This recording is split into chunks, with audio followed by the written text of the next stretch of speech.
नमस्कार मित्रांनो, पुन्हा एकदा सहर्ष स्वागत आहे आपल्या मराठी मास्तरच्या यूट्यूब चॅनलमध्ये. घेऊन आलो आहोत अजून एक नवीन अपडेट. मित्रांनो, आत्ता सध्याचा आपल्या संपूर्ण शिक्षण क्षेत्रातला महत्त्वाचा आणि कळीचा मुद्दा जो आहे तो आहे संच मान्यता. कारण 20 नोव्हेंबर रोजी शिक्षण संचालनालयाने एक बॉम्बच टाकला. त्यानुसार सर्व शिक्षकांची जी आहे ती सर्व शाळांची संच मान्यता नवीन शासन निर्णयानुसार अगदी 5 डिसेंबरला होणार असल्याबद्दल सांगण्यात आलं होतं. मित्रांनो, सन 2024-25ची संच मान्यता 5 डिसेंबर रोजी होणार होती, असं यापूर्वी संचालनालयाने सांगितलं होतं 20 नोव्हेंबरच्या पत्रामध्ये. परंतु त्यामध्ये थोडासा बदल करण्यात आलेला आहे आणि ही थोडीफार आपल्याला दिलासादायक गोष्ट असणार आहे.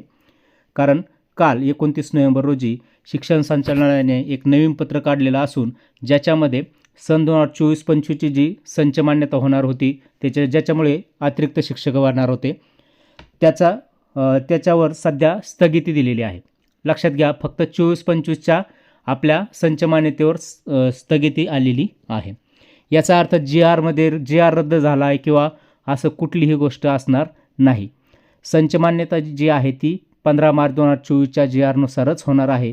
फक्त 2024-25 म्हणजे मागच्या वर्षीची व्हायची होती तर ती कॅन्सल होणार आहे आणि त्याचं कारणसुद्धा संचालनालयाने दिलेले आहे. बघा, उपरोक्त विषयान्वये माननीय उच्च न्यायालय मुंबई येथे महाराष्ट्र राज्य पदवीधर प्राथमिक शिक्षक व केंद्रप्रमुख सभा व इतर यांनी दाखल याचिका केली होती आणि त्या निर्णयानंतर शासन निर्णय 15 मार्च 25 अन्वये निर्गमित संच मान्यतेनुसार अतिरिक्त शिक्षक शिक्षकेतर कर्मचाऱ्यांच्या समायोजनाबाबत अनुसरावयाची सुधारित कार्यपद्धतीचा अवलंब करून समायोजन प्रक्रिया राबवून उर्वरित रिक्त पदांचा तपशील किंवा अतिरिक्त कर्मचारी यादी, रिक्त पदांचा प्रवर्ग, विषय, अनुदानाचा व्यवस्थापनाचा प्रकारासह संचालनालयात सादर करण्यासाठी संचालनालयाचे 20 नोव्हेंबरचे पत्र क्षेत्रीय अधिकाऱ्यांना कळवण्यात आले होते.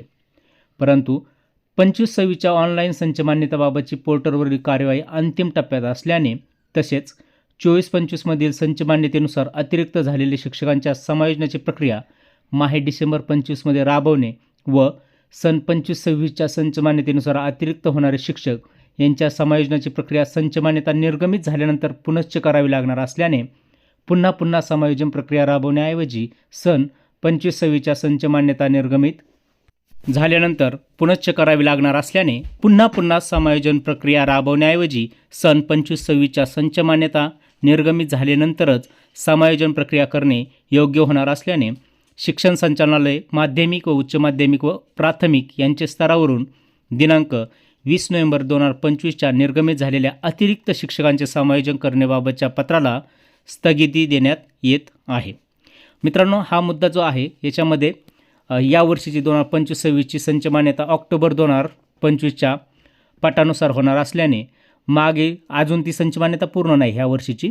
मग ह्या वर्षीची संच मान्यतेमध्ये ह्या वर्षीची वेगळी करायची, मागच्या वर्षीची वेगळी करायची असं शासनाचं म्हणणं आहे की संचालनालयाचं म्हणणं आहे की असे पुन्हा करण्यापेक्षा जुनी संच मान्यता करायची नाही 24-25ची आणि आत्ता ही 25-26ची जेव्हा संच मान्यता पूर्ण होईल त्यानंतर आपले जे समायोजन होईल ते समायोजन 2025-26च्या संच मान्यतेनुसार करण्यात येणार आहे.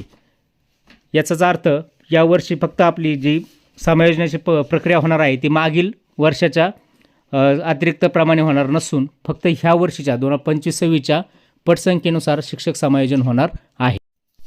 त्यामुळे शिक्षण समायोजन प्रक्रिया 15 मार्च 2025च्या ज्या शासन निर्णयानुसार होणार आहे ती इथून पुढे कंटिन्यू होणारच आहे. फक्त मागील प्रक्रिया करायची होती 24-25ची ती आता होणार नाही.